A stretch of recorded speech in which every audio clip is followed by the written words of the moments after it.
Hello and welcome to 3.0 TV. I am Vishakha Thakur and you're watching our special show ETF Watch Crypto Edition. तो पिछले हफ्ते हमने देखा कि crypto market में रैली के बाद स्पॉट बिटकॉइन ETFs में $3 बिलियन से ज़्यादा इन्फ्लोज आए। अब बिटकॉइन ने 2 महीने के बाद रिसेंटली $97,000 का मार्क क्रॉस किया था और साथ ही बिटकॉइन ETFs में ओवर $1 बिलियन के इन्फ्लोज, अराउंड $2 बिलियन इनफैक्ट देखने को मिले, जिसे एसेट मैनेजर ब्लैक रॉक ने लीड किया। अब जहां एक तरफ स्टैंडर्ड चार्टर्ड ने बिटकॉइन का $120,000 का Q2 प्राइस प्रेडिक्शन दिया है, वहीं दूसरी तरफ एक रिपोर्ट में ये भी कहा गया कि bitcoin gains are catching up to gold. तो एक तरफ जहां स्पॉट बिटकॉइन ETFs में ओवर $3 बिलियन के इन्फ्लोज देखने को मिले थे, वहीं गोल्ड ETFs में $1 बिलियन के आउटफ्लो हुए। इनफैक्ट बिग 4 वायर हाउसेज यानी Merrill Lynch, Morgan Stanley, Wells Fargo and UBS भी अब शायद 2025 के एंड तक बिटकॉइन ETFs ऑफर कर सकते हैं।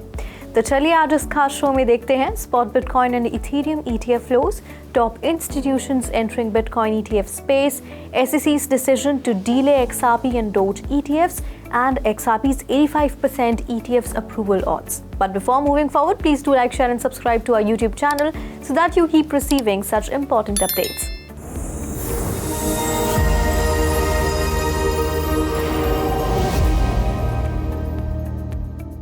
तो अब स्पॉट बिटकॉइन ETF इन्फ्लोज में ब्लैक रॉक हमेशा की तरह लीडर रहा। 28 अप्रैल को ब्लैक रॉक का सिंगल डे इन्फ्लो $970 मिलियन था।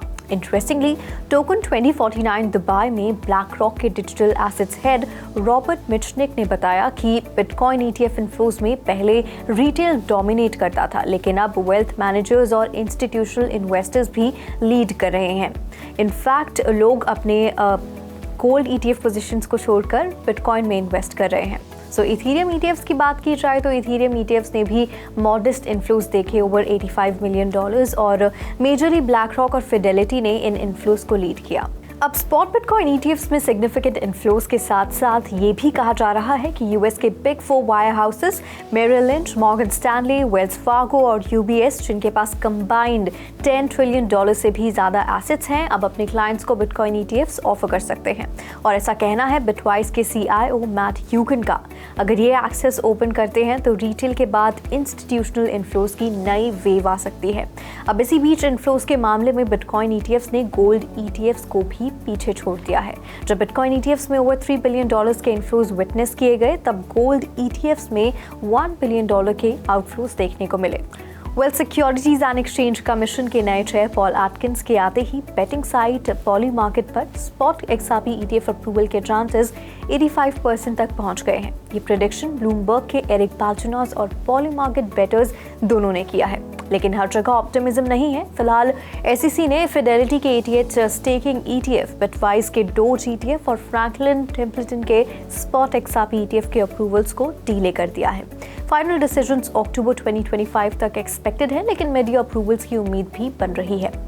बट स्टिल ETF फाइलिंग्स रुक नहीं रही है। अब कैलोरी कैपिटल ने first ever stacked SEI ETF के लिए फाइल किया है। तो बिटकॉइन के बोल्ड फोरकास्ट की बात की जाए तो बैंकिंग जायंट स्टैंडर्ड चार्टर्ड ने Q2 एंड तक $120,000 का प्रेडिक्शन दिया है। और स्पॉट बिटकॉइन ETFs में इन्वेस्ट करने के एडवांटेजेस हमने पहले भी आपसे शेयर किए हैं। तो अगर आप भी इंस्टीट्यूशनल मूव्स ट्रैक कर रहे हैं तो हमारे शो ETF वॉच को ज़रूर फॉलो करें। See you in the next episode.